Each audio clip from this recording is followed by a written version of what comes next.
고등문학 교과서 ASMR 구운몽 작자 김만중 고등문학 교과서 지학사이 앞부분 줄거리 중국 당나라 때 서역으로부터 불교를 전하러 온 육관대사는 남학 형산 연화봉에 법당을 짓고 불법을 베푼다. 이때 동정호의 용왕도 법회에 참석하니 육관대사는 제자인 성진을 용왕에게 보내어 살해한다. 용왕의 후한 대접을 받고 돌아오던 성진은 형산의 위 부인이 육관대사의 법회에 참석하게 했던 팔선녀와 석교에서 마주치게 된다. 성진이 생각하기를 이 물의 상류에 무슨 꽃이 피었기에 이런 신기한 향이 물에서 나는가? 다시 의복을 정지한 다음 물을 따라 올라가니 이때 팔선녀가 석교 위에 앉아서 서로 말하고 있었다.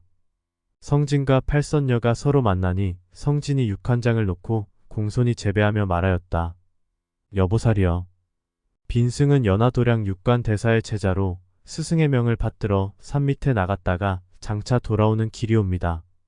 좁은 석교 위에 보살님들이 앉아있어 남자와 여자가 같은 길에 함께 있을 수 없으니 부디 잠시 발걸음을 옮겨주시면 길을 빌리고자 합니다.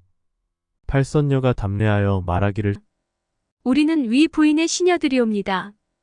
부인의 명을 받들어 육관대사께 문안을 하고 돌아가는 길입니다. 첩들이 들으니 길에서 남자는 왼쪽으로 가고 여자는 오른쪽으로 간다. 하였으나 이 다리가 매우 좁고 첩들이 이미 먼저 앉았으니 도인의 말씀이 마땅치 아니하니 바라건대 다른 길로 행하소서. 성진이 답하기를 냇물이 깊고 다른 도리가 없으니 빈승으로 하여금 어느 길로 가라 하십니까? 팔선녀가 가로되 옛날 달마 존자는 갈리풀 타고 바다를 건넜다고 하였사옵니다. 화상께서 육관대사에게 도를 배웠다면 반드시 신통한 도술이 있을 것이니 어찌 이런 조그마한 냇물을 건너지 못하여 하녀자와 더불어 길을 다투시나이까. 성진이 웃으며 대답하되 여러 낭자의 뜻을 보니 행인으로 하여금 길값을 받고자 하려는 뜻입소. 그러나 가난한 중에게 어이 금전이 있으리요. 마침 명주 8개가 있으니 이것으로 길값을 치르겠나이다. 손을 들어 복사꽃까지 하나를 꺾어 팔선녀 앞에 던지니 그 8봉오리 땅에 떨어져 8개의 명주로 화하였다. 팔선녀가 각각 주어 손에 쥐고 성진을 돌아보며 찬연히 한번 웃고 몸을 솟구치더니 바람을 타고 공중으로 올라갔다. 성진이 석교 위에서 오랫동안 팔선녀가 가는 곳을 바라보더니 구름 그림자가 사라지고 향기로운 바람이 가라앉았다. 바야흐로 성진이 석교를 떠나 스승을 가서 뵈니 스승이 늦게 온 이유를 묻기에 대답하기를 용왕이 심히 후하게 대접하고 떠나는 것을 만류하니 차마 떨치고 일어나지 못하였습니다. 대사가 더는 묻지 않고 말하기를 물러가 쉬어라. 하여 성진이 자신의 선방에 돌아오니 날이 이미 어두웠다. 성진이 8선녀를 본 후에 정신이 잠옷 황홀하여 마음에 생각하되 남자로 세상에 태어나서 어려서는 공맹의 글을 읽고 자라서는 요순 같은 임금을 섬겨 나가서는 장수가 되고 들어와서는 정승이 되어 비단 옷을 입고 옥대를 차고 옷걸에 조회하고 눈에 고운 빛을 보고 귀에 좋은 소리를 듣고 은택이 백성에게 미치고 공명을 후세에 들이오는 것이 또한 대장부의 일이라. 우리 부처의 법문은 한 바리떼의 밥과 한 병의 물과 2억 원의 경문과 팩팔 염주뿐이니 비록 그 도가 높고 아름다우나 적막하기 심하도다. 중략 부분 줄거리 속세의 삶을 상상하며 불도의 회의를 느낀 성진은 팔선녀와 더불어 인간 세계로 추방된다. 성진은 인간 세상에서 양처사의 아들 양소유로 태어나고 팔선녀는 각기 진채봉, 개서멀, 접경홍, 정경패, 가춘운, 이소아, 심유연, 백능파로 태어난다. 양소유는 팔선녀와 차례대로 결연을 맺어 두 부인, 6낭자와 함께 화평하고 즐거이 지내는 한편 입신양명하여 부귀공명을 이룬다. 그러나 생일을 맞아 종남산 취미궁에 올라가 처첩들과 가무를 즐기던 양소유는 역대 영웅들의 황폐한 무덤을 보고 문득 인생의 무상함을 느끼고 비회에 잠긴다. 소유는 본디 하남의 베옷을 입은 미천한 선비로 성천자의 은혜를 입어 벼슬이 장상에 이르렀으며 낭자들과의 은정이 100년이 하루 같으니 만일 모두 전생수견으로 모였다가 인연이 닿하여 각각 돌아감은 천지의 떳떳한 일이라. 우리가 돌아간 100년 후에 높은 데가 무너지고 굽은 연못이 메어지며 가무하던 땅이 변하여 거친 산과 쇠한 풀이 되면 초부와 목동이 그곳을 오르내리며 탄식하여 가로되 여기는 옛날 양 승상이 여러 낭자와 더불어 놀던 곳이라. 승상의 푸기풍류와 여러 낭자의 옥용화태는 이제 어디 갔느냐? 하리니 어찌 인생이 더덥지 아니한가? 내가 생각하니 천하의 유도, 선도, 불도가 가장 높으니 이를 삼교라고 이른다. 유도는 생전의 사업과 신우의 이름을 전할 뿐이요. 신선은 예로부터 구하여 얻은 자가 드문이 진시황, 한무제, 현종황제를 보면 알 수 있다. 내가 벼슬에서 물러난 후로부터 밤에 잠이 들면 꿈속에서 매양포단 위에 참선하는 모습을 보니 이는 필연 불가와의 인연이 있는 것이라. 내가 장차 장자방이 척송자를 따른 것을 본받아 집을 버리고 스승을 구하여 남해를 건너 관세음보살을 찾고 오대에 올라 문수보살께 예를 하여 불생불멸의 도를 얻어 진세 고락을 벗고자 하되 그대들과 반평생을 해로하다가 갑자기 이별하려 하니 슬픈 마음이 자연스레 곡조에 나타난 것이요. 모든 낭자들이 다 전생에 근본이 있는 사람이라. 또한 세속 인연이 닿을 때니 이 말을 듣고 자연히 감동하여 이르되 상공께서 부귀번화를 누리는 가운데도 이렇듯 청정한 마음을 가지셨으니 상공에게 어찌 장자방을 견주리오. 우리 자매 파리는 마땅히 깊은 규중에서 분양 예불하여 상공께서 돌아오시기를 기다릴 것이옵니다.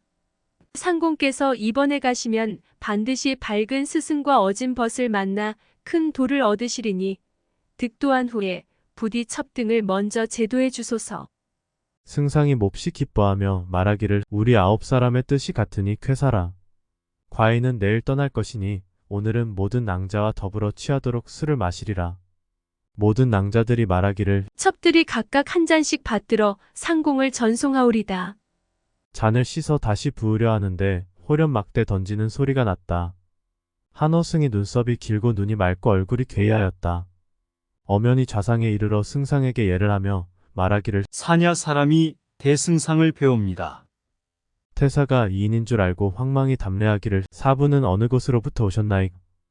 호승이 웃으며 대답하기를 평생 고인을 몰라보시니 일찍이 귀인은 잊기를 잘한다는 말이 옳소이다. 승상이 자세히 보니 과연 얼굴이 익은 듯하였다.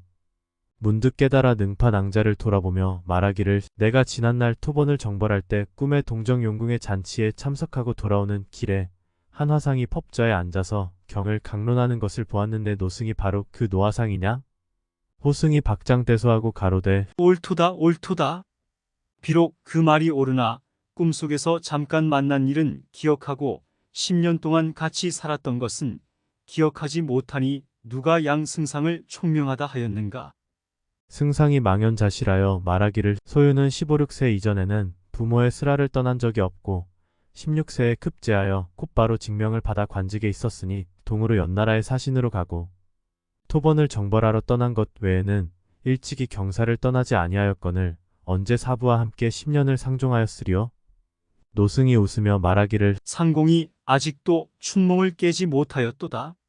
승상이 말하기를 사부는 어찌하면 소유로 하여금 춘몽을 깨게 하실 수 있나이까? 노승이 이르기를 이는 어렵지 않도다. 하고 손에 잡고 있던 석장을 들어 돌란간을 두어 번 두드렸다. 갑자기 내 골짜기에서 구름이 일어나 누대 위를 뒤덮어 지척을 분변하지 못하였다. 승상이 정신이 아득하여 마치 취몽 가운데에 있는 듯하여 한참 만에 소리를 질러 말하기를 사부는 어찌하여 정도로 소유를 인도하지 아니하고 환술로서 희롱하시나이까? 승상이 말을 마치지 못하여 구름이 걷히는데 노승은 간 곳이 없고 좌우를 돌아보니 팔낭자도 간 곳이 없었다. 승상이 매우 놀라 어찌할 바를 모르는 중에 높은 데와 많은 집들이 한순간에 없어지고 자기의 몸은 작은 포단 위에 앉았는데 향로의 불은 이미 사라지고 지는 달이 창가에 비치고 있었다. 자신의 몸을 보니 팩팔 염주가 걸려있고 머리를 손으로 만져보니 갓 깎은 머리털이 가칠가칠하였으니 완연히 소화상의 몸이요 전혀 대승상의 위가 아니니 정신이 황홀하여 오랜 후에야 비로소 제 몸이 연하도량의 성진행자임을 깨달았다. 그리고 생각하기를 처음에 스승에게 책망을 듣고 풍도옥으로 가서 인간 세상에 환도하여 양가의 아들이 되었다. 그리고 장원급제를 하여 한림학사를 한 후 출장 입상, 공명신퇴하여 두 공주와 6 낭자로 더불어 즐기던 것이 다 하룻밤의 꿈이로다. 이는 필연 사부가 나의 생각이 그릇됨을 알고 나로 하여금 그런 꿈을 꾸게 하시어 인간 부귀와 남녀 정욕이 다 허무한 일임을 알게 한 것이로다. 성진이 서둘러 세수하고 의관을 정제히 하여 방장에 나아가니 다른 제자들이 이미 다 모여 있었다. 대사가 큰 소리로 묻기를 성진아, 인간 부귀를 겪어보니 과연 어떠하더냐? 성진이 머리를 조아리고 눈물을 흘리며 하는 말이 성진이 이미 깨달았나이다. 제자가 불초하여 생각을 그릇되게 하여 죄를 지었으니 마땅히 인간 세상에서 윤회하는 벌을 받아야 하거늘 사부께서 자비하시어 하룻밤 꿈으로 제자의 마음을 깨닫게 하시니 사부의 은혜는 천만 겁이 지나도 갚기 어렵나이다. 대사가 말하기를 내가 흥을 타고 갔다가 흥이 다하여 돌아왔으니 내가 무슨 간여할 바가 있겠느냐? 또 내가 말하기를 인간 세상에 윤회한 것을 꿈을 꾸었다. 라고 하니 이는 꿈과 세상을 다르다고 하는 것이니 내가 아직도 꿈을 깨지 못하였도다. 옛말에 장주가 꿈에서 나비가 되었다가 다시 나비가 장주가 되었다. 라고 하니 어느 것이 거짓 것이고 어느 것이 참된 것인지 분별하지 못하나니 이제 성진과 소유에 있어 어느 것이 참이며 어느 것이 꿈이냐? 성진이 이에 대답하기를 제자 성진은 아득하여 꿈과 참을 분별하지 못하겠사오니 사부는 설법을 베풀어 제자로 하여금 깨닫게 하소서. 교과서 수록 부분 끝.